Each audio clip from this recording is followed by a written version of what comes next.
Blog Talk Radio.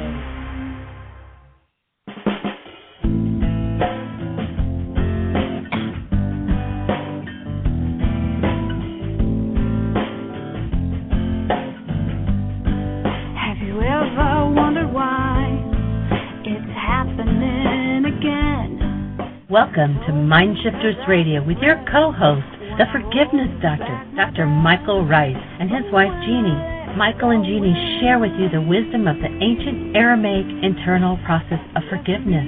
They offer tools and support 5 days a week from 2 to 3 p.m. Eastern Standard Time. They will support you in building a solid foundation within yourself to live in pure love. In Aramaic, Rahma. Michael is the author of Why Is This Happening to Me Again?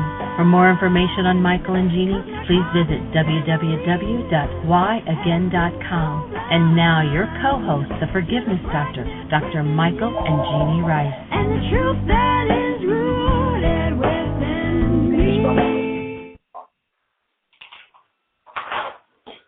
Welcome to MindShifters Radio. My name is Michael Ryce.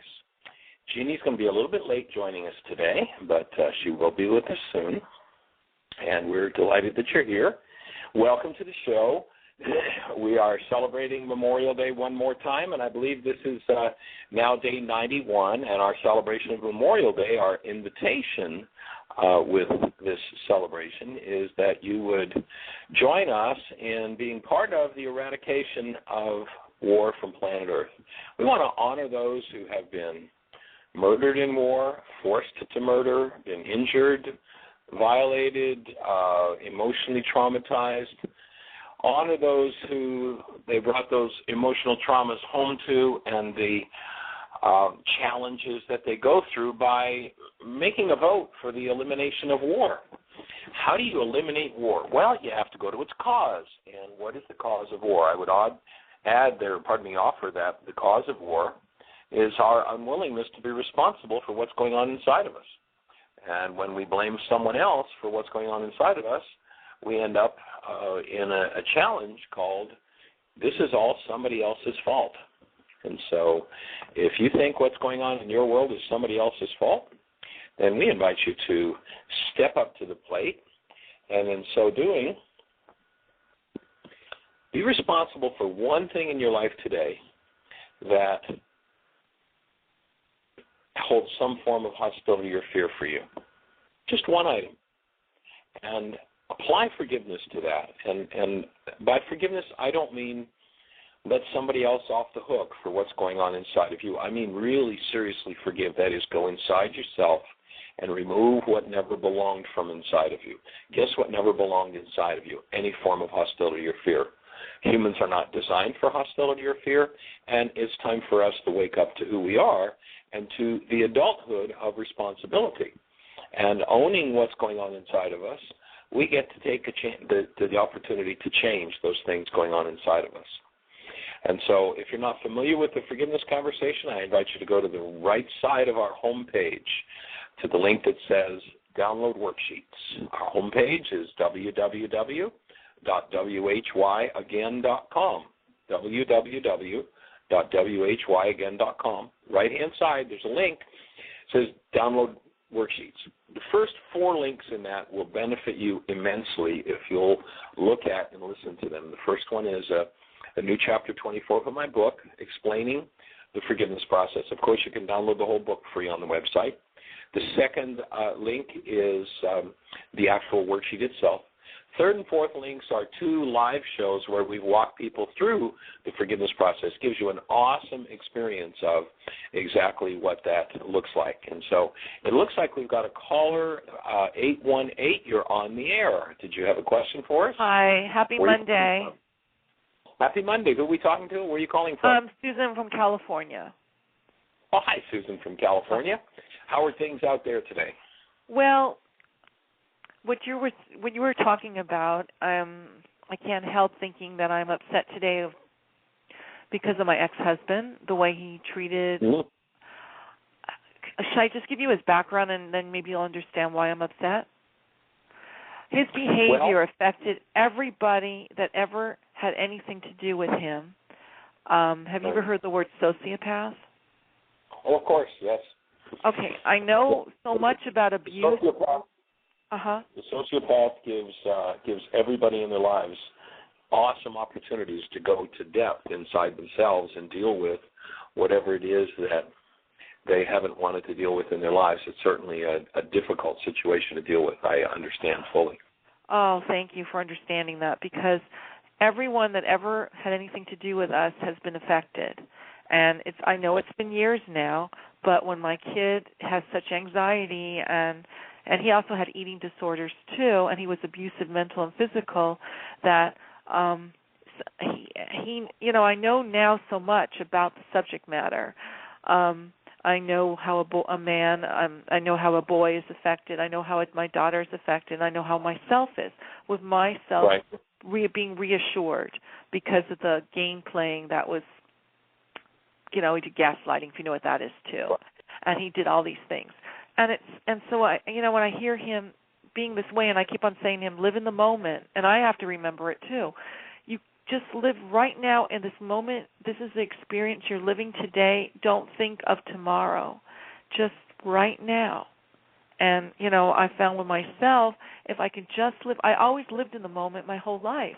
And then when I married, what happened to me is after court, after 5 years in court, when you were analyzed to death and no one trusted you anymore, well, me, then I started analyzing myself.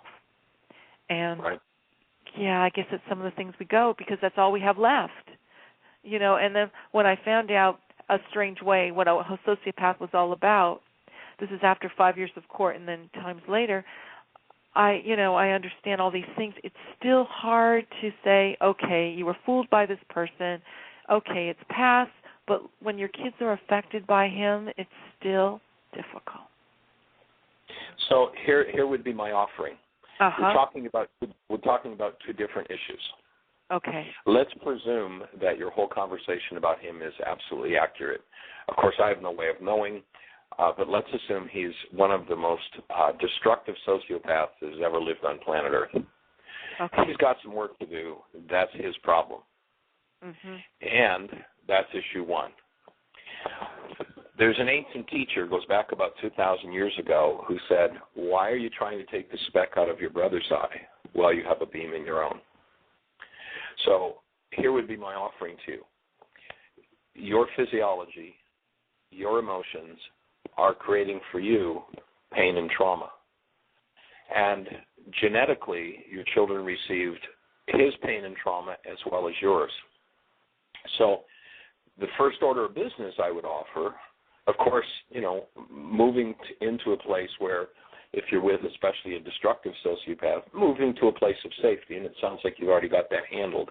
You're divorced, and he's living his life and you're living yours, so he's not a physical threat. So now the work I would offer would be for all the accumulated pain and trauma that you have around that relationship and the roots of it. Now, the roots of it may be totally in that relationship. However, chances of that being true are slim to next to none. That, some of the pain and trauma that you're experiencing, you knew long before you met him. If you went back and spoke to both your mother and your father, you would probably find that they had some of the same issues that you're dealing with and were never able to successfully deal with them. If you went back and listened to your grandparents, you'd probably find some of the same stories, and your children are now in that mode, in that process. So, what do you mean by the same stories? Because what would you say? Give me an example. Well, if you went back, did you ever hear mom and dad or dad speaking about their victimhood in terms of never had it. Well, they were war children, but I was protected child, a child of love, and I was protected from evil of any kind. And so being fooled by this person, I didn't know. That part, it didn't happen. Well, but I must tell you, living a secret life, never speaking about it. Yes. Mm-hmm. Well, we live in an energetic universe, and here's what I know. Okay. You can't pull somebody into your field that there isn't some resonance with. It's just not possible. It's like trying to put the north pole of a magnet into the north pole of another magnet. They push each other away. They do not attract to each other. So I don't know what your attraction was to your relationship with him. One of two things, when you say, no, there was never any of that. My parents were children of war, but there was never any trauma in our home. One of two things is true. There's either total denial and there's no willingness to look there, or that's true, and perhaps it goes back further in the genetics. Not very many people moved out of a war-based childhood and came out of it unscathed as happy people who raised happy families with no trauma. Pretty rare.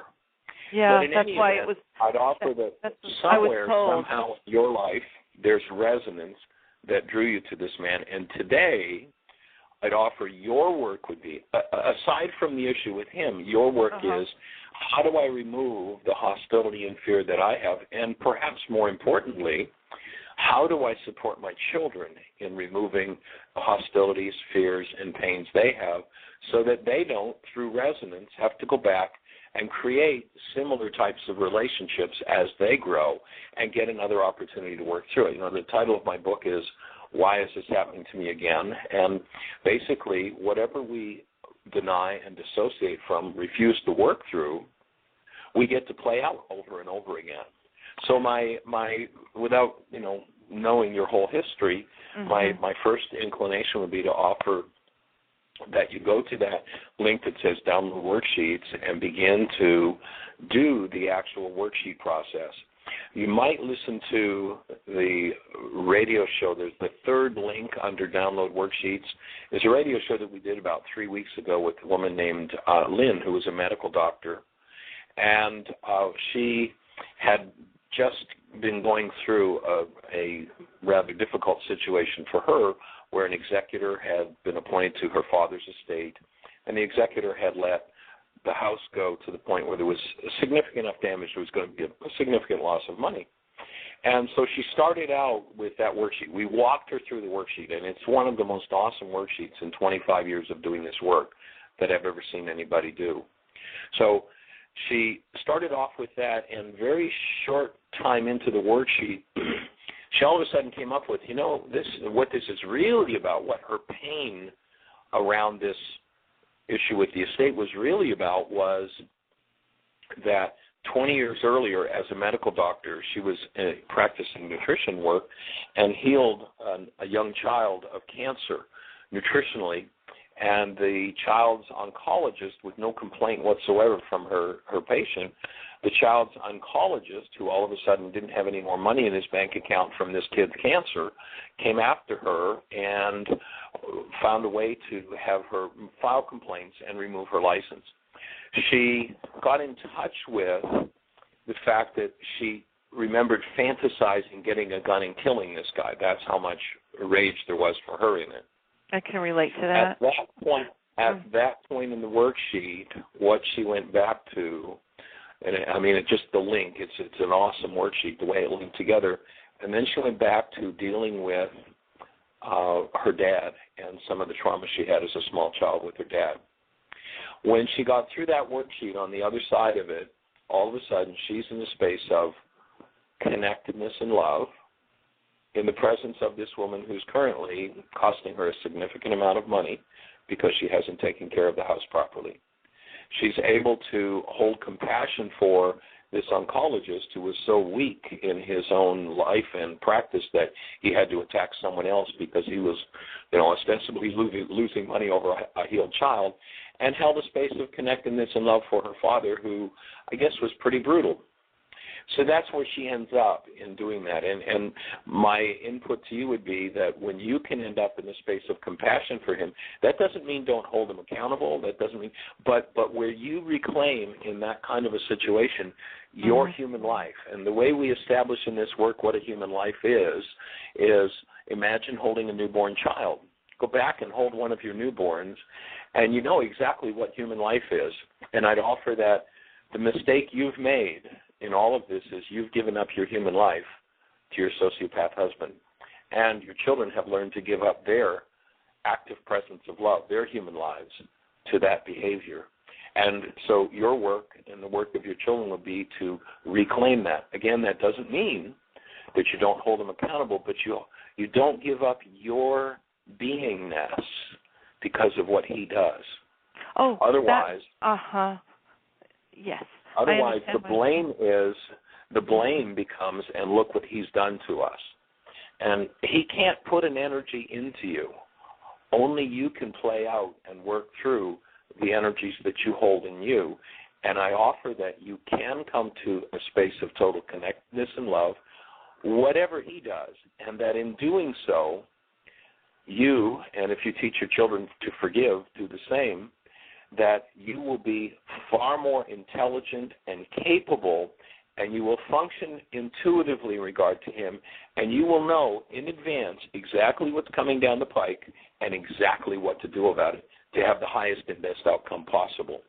If you experience his behavior being bizarre and outrageous out of a space of victimhood and pain and trauma, then you won't be in the most empowered and the highest and best space you could be in to respond in a way that will produce the highest possible outcome for both you and your children. I understand what you're saying. One thing that I do know about, that we kept secrets, they didn't tell me about their past, they kept secrets, and we all kept secrets from each other, and now we're open. But after this relationship, I reached out to someone to help my son, and he turned out to be false. But what I got out of that relationship was, and what I realized today, is that I learned lessons a twisted way. But I now know that you don't trust everything from someone. I was too trusting, and the last person, that came into my, now I have this new person that's in my life, I won't believe anything this person says. So I've gone to the other extreme, and two, I know that this person I can trust and see how he acts towards me, because I never want to be controlled again. Yeah. I can remember when I was a kid, between grade 11 and grade 12, or during grade 11 and grade 12, when I went to school, I worked in a dry cleaning and in a downtown area of the city that I lived in. And there was this bag lady who, for years wandered around the streets of my hometown, pushing a shopping cart filled with garbage and stuff she'd collected. And she was grossly overweight and, had herself all painted up with rouge. And one day I met someone who knew her, and when he explained what had happened, all of a sudden some things made sense. When this woman was a young woman, she was supposed to be married, and the day she was to be married, the man she was to marry left town. She never saw him again. And apparently she swore that no man would ever find her attractive again, and here she is 40, 50 years later, and certainly there aren't very many men who would find her the least bit attractive. And my question would be, who's running her life? It's the man who left her at the altar 50 years earlier. And what tends to happen is we turn the running and the control of our lives over to those people that we hate the most. When I say I'll never trust anyone again, here's the message I'm sending out. And I don't know if you've gone through our Why Is This Happening to Me Again workshop, but one of the things I share in that workshop is the work I did several years ago with a fellow named Marcel Vogel, who was a 23-year senior scientist from IBM. Marcel had the instrumentation in the laboratory with which to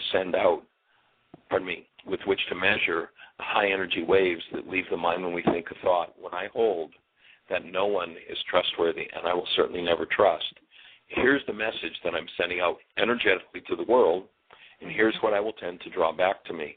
The message is, hey world, I've been hurt in relationship and I know nobody is trustworthy, so I need to make sure that I have somebody else who will show up and trick me and not be trustworthy.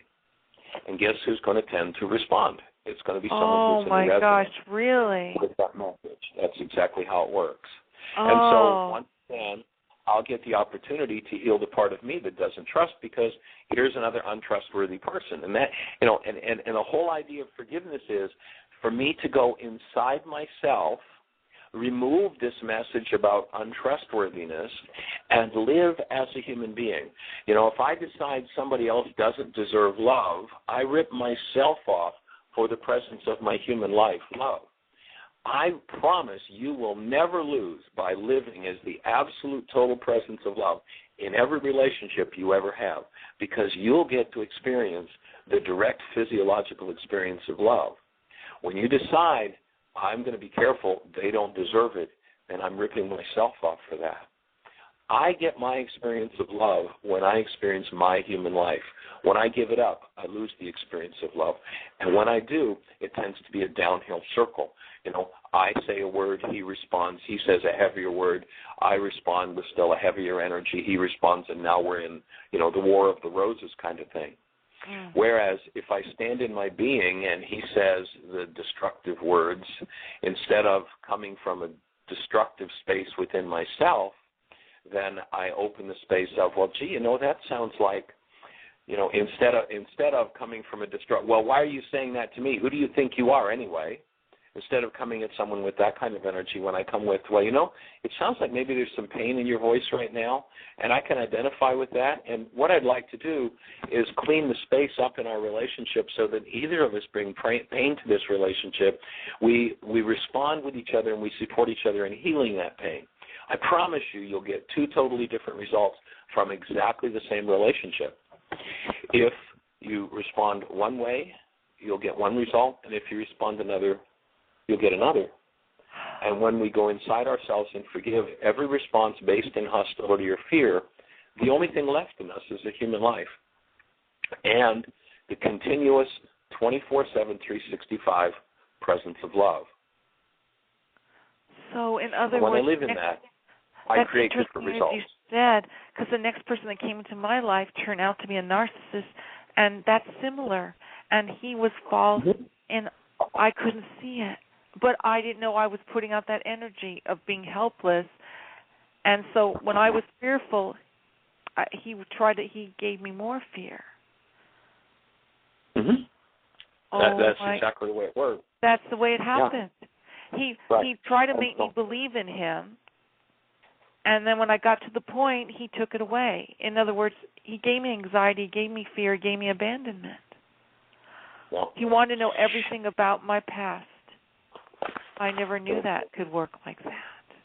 Well, and so forgiveness is about going inside yourself and teaching your children to go inside themselves and remove that terror and that trauma and those things that were, justifiably experienced in a horrible place, so that you and they don't have to create that again in order to work it out. Sooner or later, everything that we put in our field, when in the ancient teachings they said, as you sow, you reap, what they were saying is when you engage in energy, you sow it within your field, right down to including your genetics.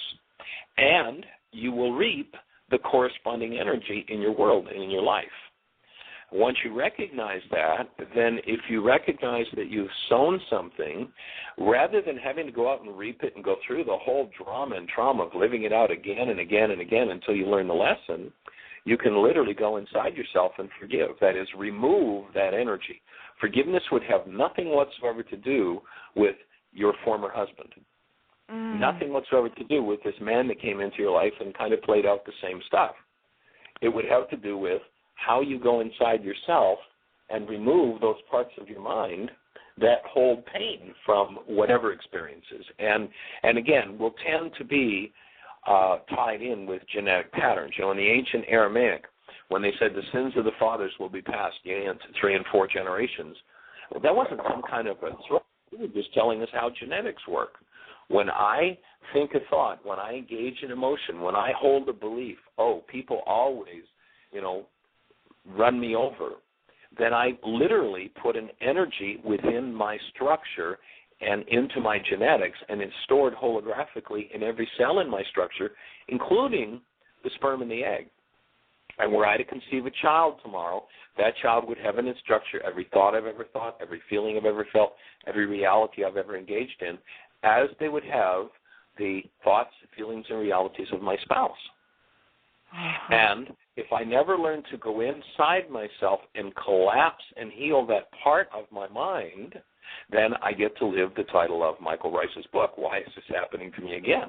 I get to play it out over and over until I finally go, gee, I've been through this 87 different times with 42 different people. I think I'll reclaim my human life. I think I'll live as the active presence of love, make wise choices, have all of my spiritual faculties open. You know, we're doing an intensive workshop at Heartland in September, and the intensive is called Intuitive Development. When one functions out of their intuitive faculty, they know exactly what's coming down the pike from every angle, from every direction. And that's one of the benefits of living as a real, true human being. We have higher faculties with which to tap into what's going on around us. But if we're in some form of hostility or fear, we're cut off from that subtler energy. You know, it's called the still small voice. We're cut off from that, and we get to live out of whatever's in our immediate genetics and our immediate emotions. And if they're based in hostility or fear, then we tend to be blind. Interesting. Well, now the new person, what I got from my intuition is stronger after that last relationship. I met a new person in my life who knew me when I was a young girl, and we're intuitive together. We get along, music, everything, and we read each other's minds. The only thing is that I keep on wanting my family to know that I'm okay. And yet, and I don't want to keep secrets anymore. And yet they don't, it makes me upset that they don't trust me because the way I lived my life in the past. So I'd offer that it doesn't make you upset when you do some worksheets around your upset, around the way your family deals with you. That dynamic will tend to change. Mm-hmm. So, as I'm talking to you, it's bringing back a memory of that other. Even though that person was false, that he was this fake guru, and some of the things you said upset just triggers something he used to say to me, and he'd quiet my mind, he did hypnosis and all these things. He had his own purpose, what he wanted. He wanted friends with benefits, whatever the situation was. He wanted to be everything my ex-husband wanted and to control me. But even though I know another lesson that, since we're talking, even though the teachers are twisted or whatever, you can still get something out of that, out of what the knowledge you learned. So, yeah, if you stay connected to love, if you stay connected to your original human life, you have what's called your inner tutor, inner teacher intuition, and it will teach you from being whatever there is for you to learn in that situation. Cut off from that, we have to slog through all the drama and trauma, the family system, the family genetics, and the craziness. The worksheet, the reality management worksheet, you know, if you go to whyagain.com, on the right-hand side, click download worksheets, download the first 4 links. There's a chapter 24 from my book. There's the actual worksheet itself. And then there are 2 sample shows. There are MP3s you can download where we walk through the whole forgiveness process with folks. And if you do that, you'll start to crash that part of you that still holds to mistrust and drama and trauma. And by standing in mistrust, you will tend to, if there's any potential for the people around you to be untrustworthy, that energy will tend to pull it out of them. Oh. And you get to say, why is this happening to me again? And I can't have a complete relationship with this new person. And 2, he keeps on saying to me, take off your rearview mirror and judge people like snowflakes. So what you're saying kind of ties in what he's saying. That's it exactly. And if there's something out of integrity with him and you're functioning out of your human life, you have the highest faculties possible to make the most sense and be most in tune with anything that's right or anything that's out of place. And out of that state of being, anything that's out of place, you're empowered to heal it. Oh, gee, you know, I get the sense that maybe we've got this little issue coming up here. What do you say we sit down and do a worksheet together and start to move through it? And doing this worksheet process, you know, this isn't a project to be undertaken lightly. It's a task that, because of the nature of the human mind, it's almost impossible to do in isolation. Unless one has the tools, the knowledge, and the support, the mind is always prone to fall victim to its need to be right and to fool itself into thinking somebody else is the problem.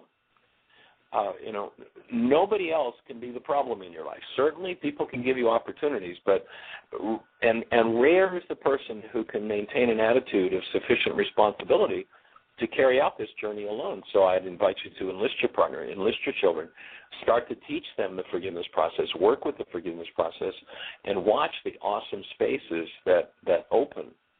And when you do that, there's an ancient African proverb that says, if you want to go quickly, go alone. If you want to go far, go together. And as you start to tap in terms of the family system, you might even see, and I could tell you 1,000 stories, some shifts happening with your former in ways that you just can't imagine would be possible. Wow. Because in some way, you and your former had a symbiotic relationship. He was not there by anything other than divine appointment. You were not in his life by anything other than divine appointment. You were able to show him parts of him that perhaps he'd separated from, and vice versa. And when you take responsibility for those parts and work through them, then you get to move out of the why is this happening to me again game, and you get to live a whole different way, a whole different process. Well, I think the universe brought me to you for a purpose today, just to hear this. Well, I'm delighted that it did. I'm sure that this conversation is not for you alone. I'm sure there are others in the chat room that are listening and going, "Oh my God, that's me." And we come together for a reason. And when the community of support, it's interesting. And one of the things we're working on creating through MindShifters Radio is a community of support for people being responsible, living a human life, and healing. And if you go back into the ancient Aramaic, in that language, the words that have been translated by the Greeks as the kingdom of God really means the community of love. And that's what we're here to create, is a community where each person that is drawn is willing to live to a greater and greater degree out of their human lives together with others and create support for the process of healing. The world's pretty crazy, and it's time for us to individually be responsible for our own craziness and to heal those dynamics. Right. And, to give up the all too common mindset of victim or hero. Actually, the victim and the hero are opposite sides of exactly the same coin. And it takes time, it takes work, it takes willingness, but I'll tell you, the rewards are extraordinary. I don't want to consider myself a victim. I think the thing is that we didn't know how to communicate, and that's what the key is. I didn't communicate what was happening. I thought I was protecting everybody, and no one spoke up about anything. And so that now we're communicating. One of the things that I've taught over the years is a course called Course in Miracles, and one of the lessons in A Course in Miracles says, in my defenselessness, my power and safety lie. The minute that I set up a particular quality of defense, I literally, on an energetic level, that high energy wave I was talking about from Marcelo, I literally set up an energy wave that says, hey, I have this perfect defense for this kind of attack. Is there anybody in town who would know how to attack me like this? Guess who's coming to dinner? It's going to be exactly that person who knows exactly how to push that particular button in me. Why? Because I'm asking for it. By holding the defense, I'm asking for it. So the Course says, give up your defenses.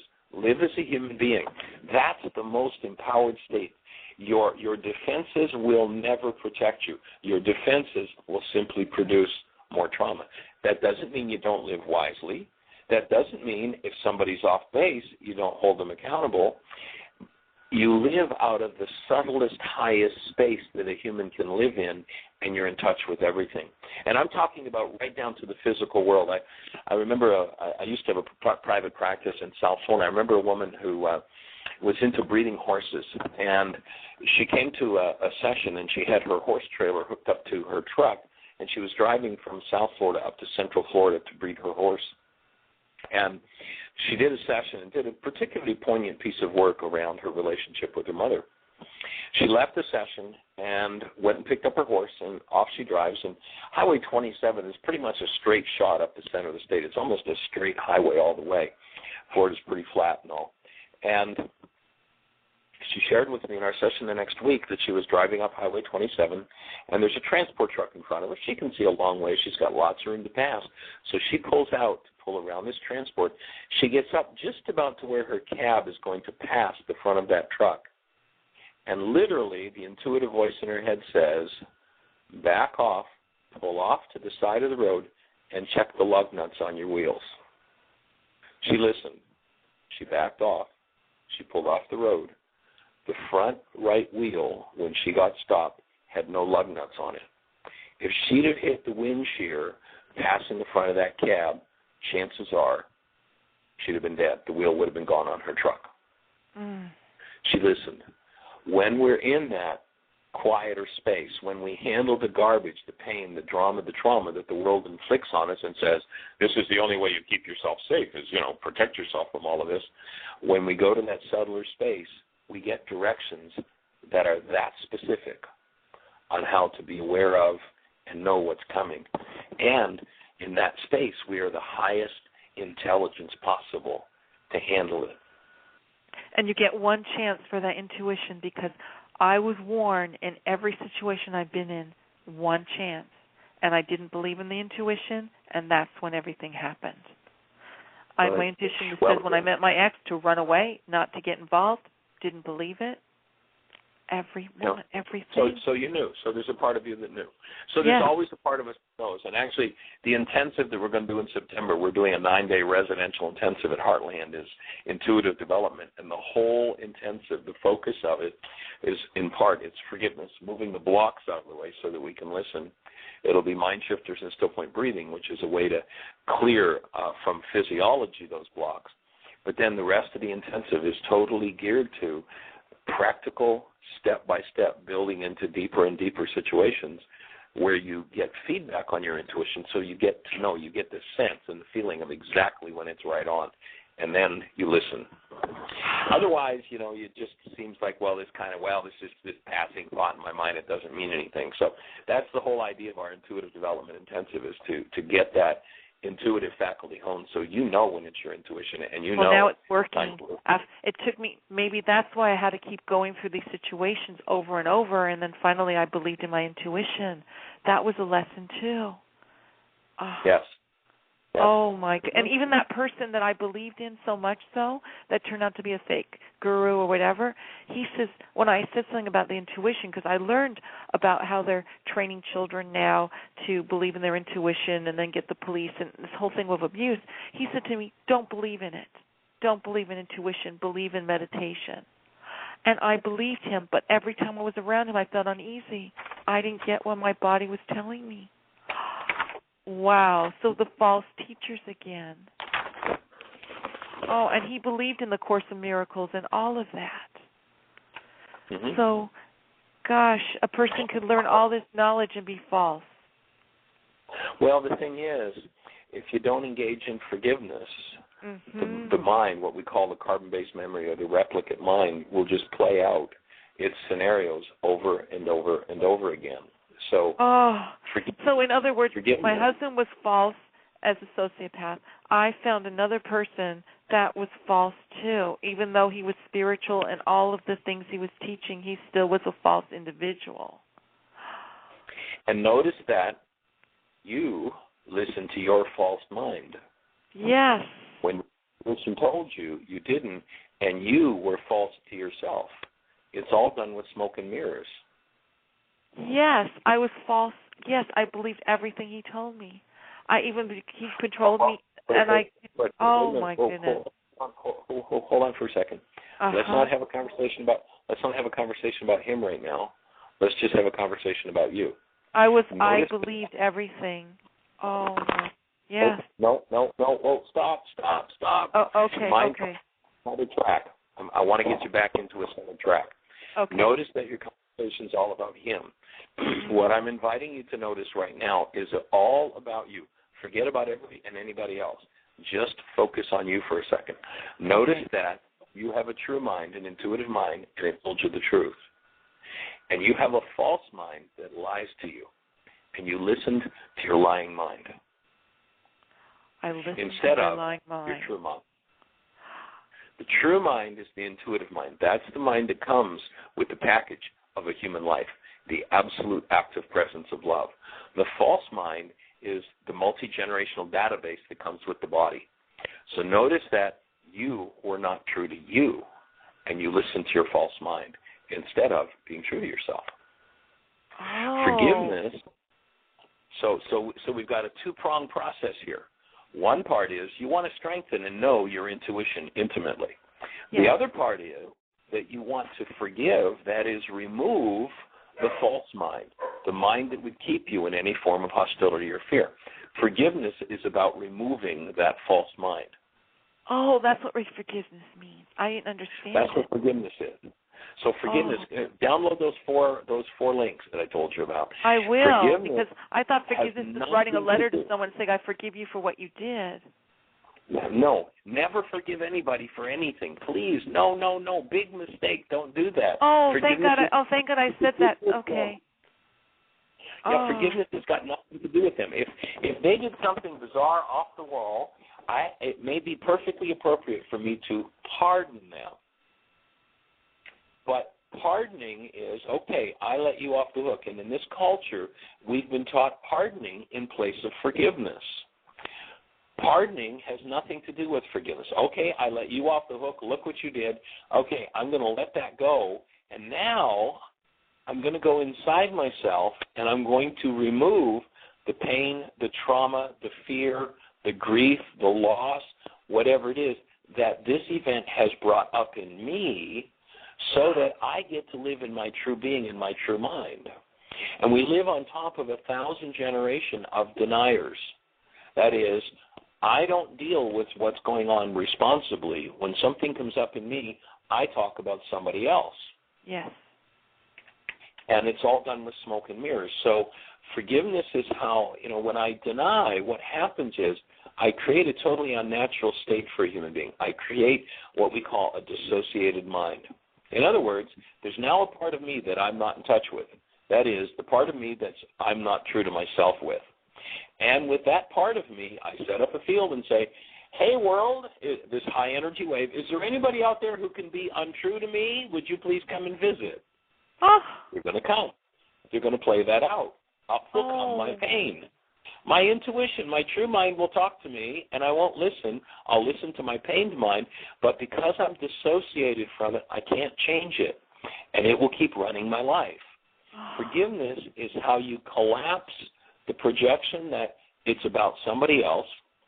It's about how you crack the dissociated state in yourself open, go directly to that pained part of you, and remove it so there's no longer anything there to invite it to happen to you again.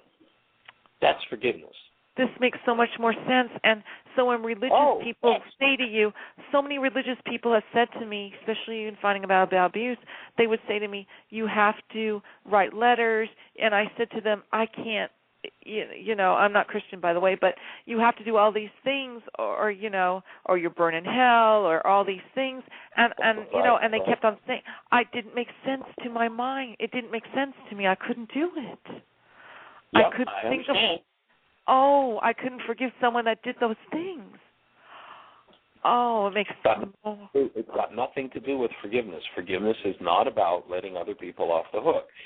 We've been sold a bill of goods. Karl Marx says, you want to destroy a culture, change the meaning of its words. The Greeks took, in Aramaic, you hear the man named Yeshua, he's properly known as Jesus, but that wasn't his name. Jesus means Jesus. It's honoring a Greek god. But in Aramaic, his name was Yeshua. And he says, you must forgive from your heart the wrongs of your brother. Through the Greek translation, that kind of sounds like this bleeding heart sort of thing. Well, I'm going to let you off the hook for what's happening inside of me. But that's not what he said. We've labored for almost 2,000 years in the West not being able to translate that one word heart. We now know from the Aramaic that word heart would be the equivalent of our word today of the unconscious. You must remove from your unconscious that which you just projected into your brain's image of your former husband. And when you remove that from your heart, from your unconscious, then you're finished with it. It's not there to invite somebody else to do it to you again. If you never forgive, if you never remove that, if you only let him off the hook, then you can expect a whole procession of people who are going to play that out with you. You know that happened? I know it. That's good. You don't have to tell me. I know. That's exactly. You know, do? That's why, there were other ones. He wasn't the only one. At the same time, there were other people. Oh, my goodness. Of course. It's all done with does it make sense that now the likeness are coming, that the people that are like myself I call them likeness. We think similar. They're coming from all over, the good energy people, and I'm leaving the other people alone. And this new person in my life says I co-created him, and I didn't even understand what he was saying. Oh my goodness. So do some worksheets and watch. Yes, definitely. Wow. 2 days after doing some worksheets. You really awakened. And watch the revelations that come. You know, that person said he awakened me, but you awakened me this today. He awakened me in a whole different way, and you awakened me in a different way. Oh, my goodness. That's what our work is about. And because not to say anything about him, but because I learned a different role of teacher, I didn't want to believe any of those things that he even with the word upset, all those words what you were saying, I wanted to say, no, don't listen to this. Oh, I was so close-minded after that. Oh, wow. And love and all of it and not trusting, it was because of that last the relationships. So I couldn't give this person my all or be open, and now I understand a lot. Good. That's our job. That's what we're here to do, and it's a delight to be supporting you. Whoa, thank you so much. I'm going to do the workshops worksheets today. Oh, my goodness. Cool. So all along I was saying about false teachers, but I never understood to the degree. Sometimes you just say words and you don't really understand what you're saying. Well, if you go back to the man named Yeshua, he said in order to understand his teachings, you had to have the eyes to see and the ears to hear. I think we can fairly safely assume that most everybody in the audience had what we call physical eyes and physical ears. That wasn't what he was saying what he was saying. What he was saying was, you've got to have the brain cells. Now you've got some new brain cells with which to look at forgiveness. And it's going to be a totally different dynamic in your life. You'll never look at forgiveness the way you used to ever again because you've got new brain cells. And as we build the brain cells, and that's the whole idea of our whole body of work. You know, we've got 15 different DVDs. We do intensives. We travel all over the country, all over the globe, teaching particularly the process of forgiveness. But, you know, you had mentioned communication earlier. One of the workshops we do is called Communication. Did you hear what I think I said? And it defines the difference between responsibility communication and projection communication. Projection communication goes like this. You made me really angry. Responsibility communication goes, you know, what you just said brought up anger for me, and what I'd like to do is get finished with my anger so that I can have a clearer space in my relationship with you. Would you support me in healing my anger? Whole different conversation than you made me angry, and boy, things better change around here. So the words you only experience anger when there's that energy called anger resonating in your physiology, and it's got nothing to do with anybody but you. I only experience anger when there's anger resonating in my physiology. It's got nothing to do with anybody else but me. And if I want to stay drugged, then I continue to use anger as a tool. Anger is a drug that we anesthetize ourselves against pain with. When I let go of the anger, I then will touch into what I've never wanted to deal with, and that's my pain. And as I begin to forgive as to my pain, I literally remove that creative process from my physiology, and I get to create a whole different world, totally different relationship. Wait, totally you different. said anger disguises your pain? One more thought. One more thought. And I would offer that with the history that you've had with your former, it's so urgent to be teaching this to your kids. My daughter doesn't say one word. She won't talk about it. Yeah. My son's a little more open. When we're finished with this show, the download of it will be available on our website. There's an MP3. You can download it. Just sit with your daughter and listen to it, and maybe it'll help her to build the brain cells and the willingness. You know, at this point, it's probably just too painful for her to talk about it, and this may open the space. Yeah, she's 24. She will not talk about it. My son's more open. He's 21. Actually, he turned 22. We just went to a psychiatrist recently, and I opened up about his father, and he sat there and listened to it. And now he's trying to understand it. And he called his father up the other day and yelled at me and said, "You made me the way I am." But he was in denial. I mean, he didn't understand what was happening. You know, we're now communicating. Oh, but this is amazing what I'm learning today. But what you were saying about pain and about what was you saying about pain as a disguise of anger? Anger is a drug. Whenever we can get, we do intensive workshops, and we purposely stir things up for people. And when anger comes up, the instant you can get somebody to drop that anger, even for a second, they drop right into their pain, their grief, their loss, their sorrow, whatever it is that's going on. And the anger is a way to drug oneself against feeling those things. There's a French writer that wrote, "Men rage where they would elsewise weep." And the more rage that's going on, the more underlying pain there is. It's just like the alcoholic. Hey, when one scotch won't do, 3 scotches will take care of it. When it gets to the point where I build a tolerance where 3 scotches won't do, then 6 will do. And it's the same with anger. It's nothing but an internally produced drug that anesthetizes us against feeling our pain.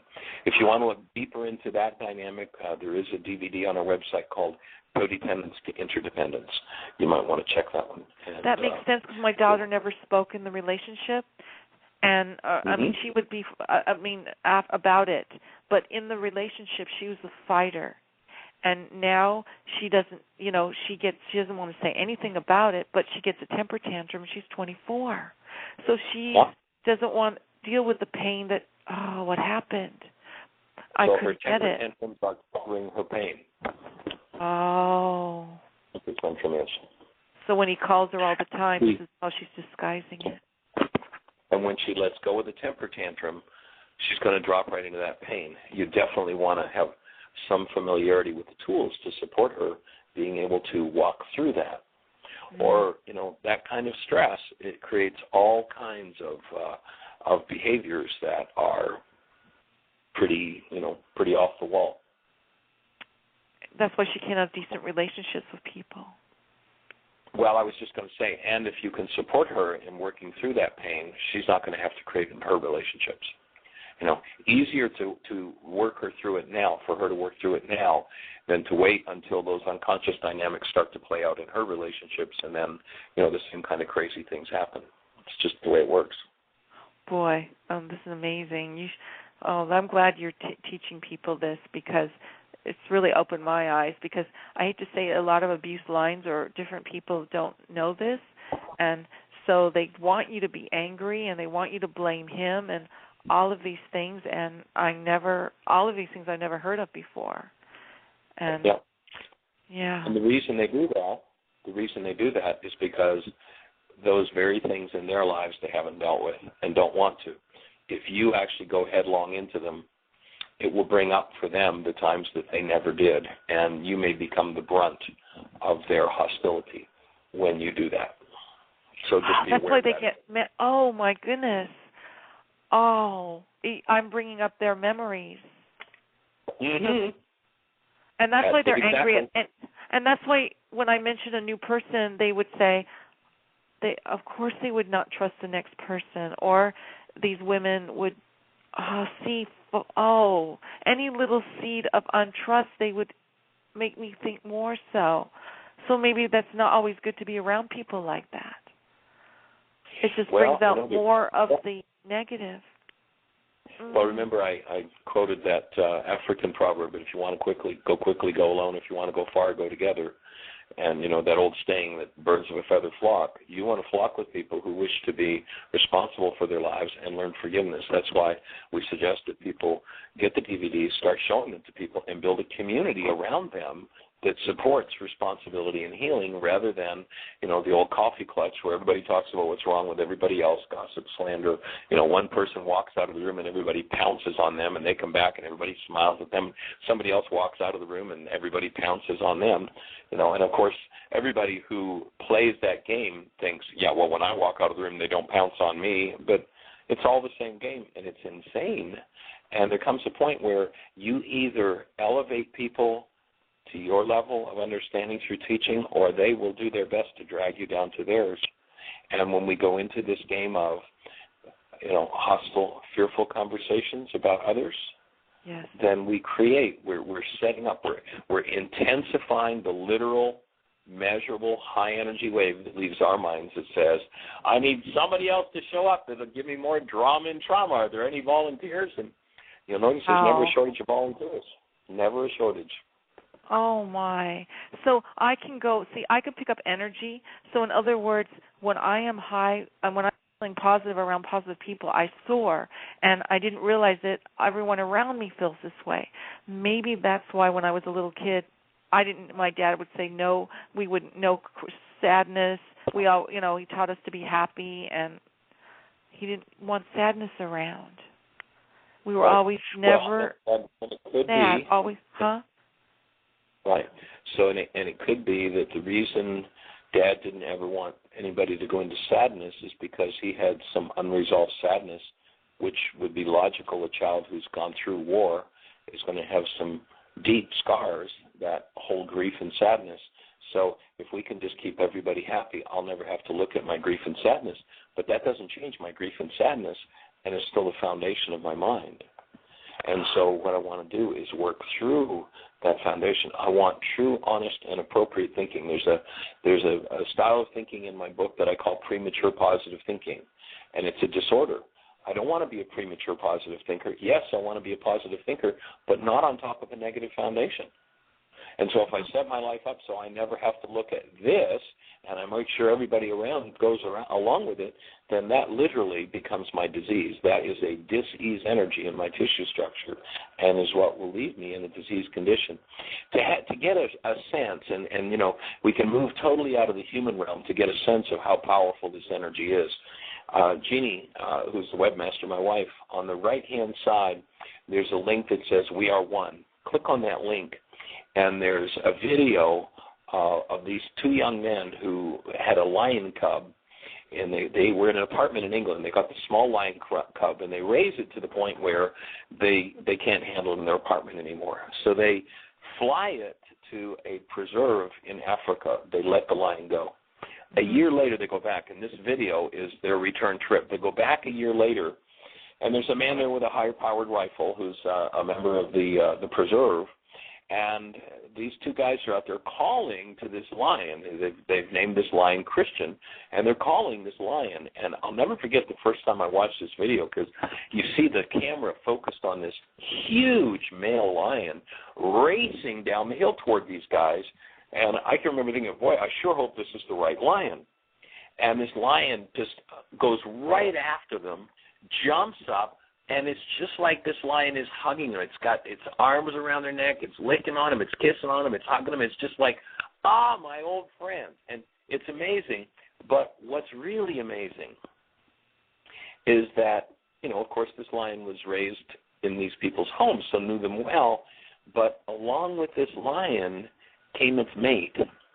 Now, I'm fairly sure that before this male lion with its mate came bounding down the hill to meet his old friends, he probably didn't have a conversation with his mate that said, by the way, sweetheart, these are my friends, we don't eat them. This is a wild lioness, and the lioness is the huntress, right? Right. So the lioness comes down with him, and these two guys are able to pet this wild lioness. That's the impact of an energy field. I don't think the lions had a conversation, but that's the impact of the energy. This male lion carries, these are my friends, and she is right there in tune with it. They're able to actually pet this wild lioness, who would normally chew them to pieces. When we walk around with a certain energy field, when we hang out with a certain crowd, we're in the crowd where we eat anybody's lunch that we can. We'll tear up anybody who's not here. We'll gossip, we'll slander, then we create a certain type of energy around us, and everything tends to cooperate. And we're down to about just 20 seconds, so I'm going to say I it's took so the much life of your of this conversation. Please pick up the worksheets, check out that I video, will. Have the best year yet of your eternal life, and get back to us with questions on the worksheet. Yes, Take care. thank you. Bye-bye. Bye-bye. Thank you for listening to MindShifters Radio with the For-giveness Doctor, Dr. Michael Ryce, and his wife Jeanie, who present the internal Aramaic process of forgiveness. Michael and Jeanie are here every Monday through Friday from 2 to 3 p.m. Eastern Standard Time on Earth Angels Radio. For more on Michael and Jeanie, please visit www.whyagain.com. That's www.whyagain.com. Continuously.